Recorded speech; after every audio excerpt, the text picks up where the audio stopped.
Sing me a song of a lass that is gone. Hello and welcome back to the channel. If you're new here, my name is Kaylee and today is Tuesday, so that means it is Outlander video day. Now every single Tuesday I bring out a different Outlander related video to keep us going through Droughtlander.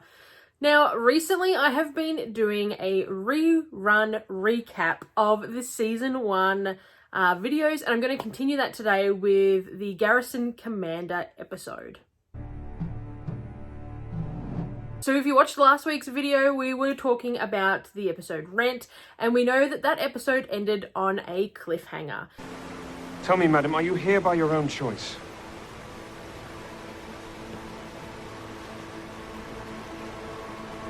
Now, it ended with Claire being questioned by, what was his name? Oh man, that's, the really cute red coat. What was his name?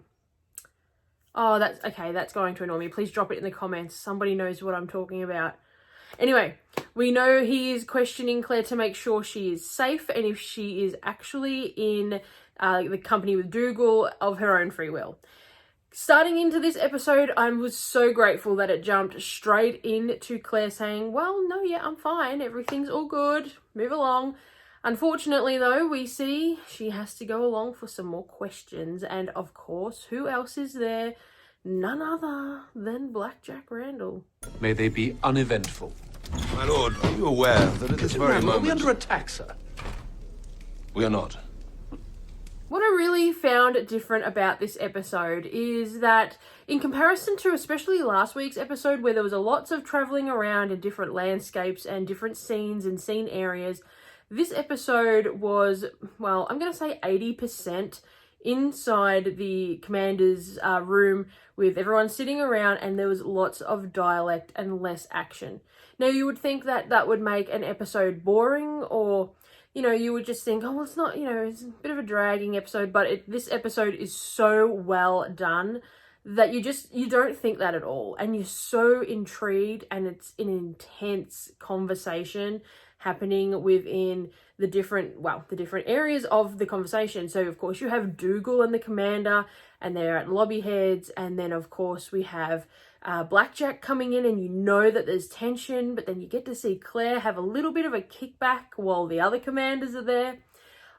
The acting abilities of this cast is just astronomical. I mean, how can to have 80% of an episode where it's just everyone sitting in the one room having conversations, but you're so intrigued and it's so intense that you're just like on the edge of your seat. It really does prove how well the cast was selected for this show. I mean, hands down, absolutely just fantastic. The intensity of this episode really got my blood pumping, especially when Claire it plays out that the poor woman, she just doesn't know when to be quiet. It was like she was in a situation where she was able to get the upper hand because she was surrounded by the commander and other lieutenants, and she could sort of have this little nip back at Blackjack Randall, you know, the whole, oh, you look familiar. Yeah, I thought you looked familiar. I can see now I was wrong. I had the same exact experience. How unusual. And then it's like, just don't antagonize the bear. It's like, if I was in that time, I think I'd just be like, yeah, I'm winning.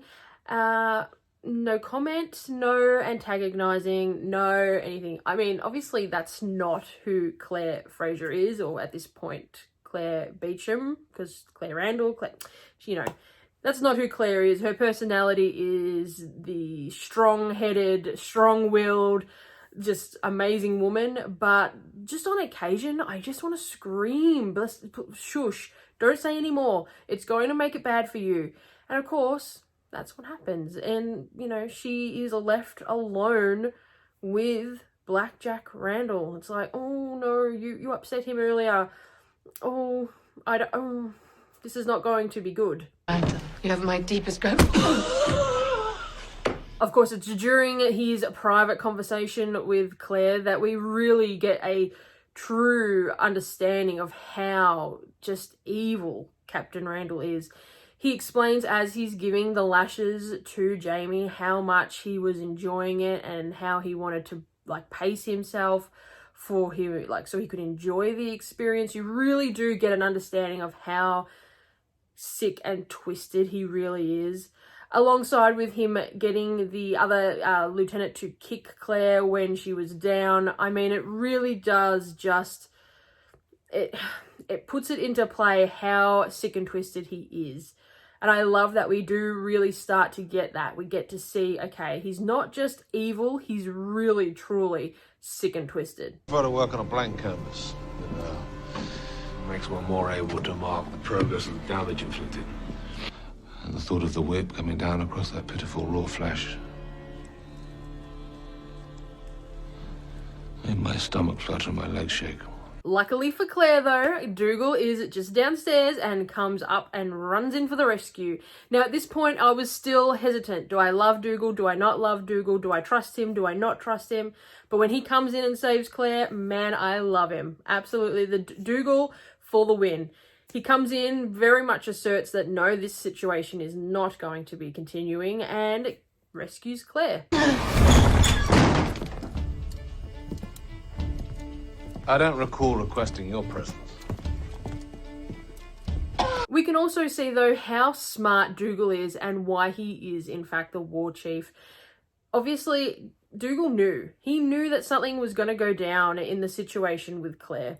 And we discover that he'd actually been in talks with Ned Gowan on how he was going to fix any upcoming problems. Claire, getting married, is going to help sort out some of their issues that they're about to have. Luckily for Claire, it's not Dougal who wants to marry her. And who do we have but our beloved Jamie? I mean, that was pretty predictable because the chemistry and the sort of love attraction between Jamie and Claire was so apparent right from the start.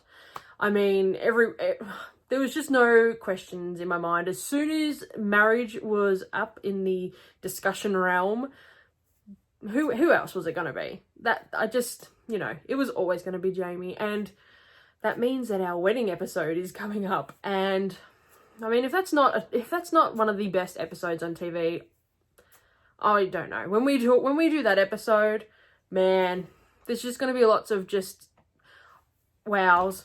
Just absolute wow.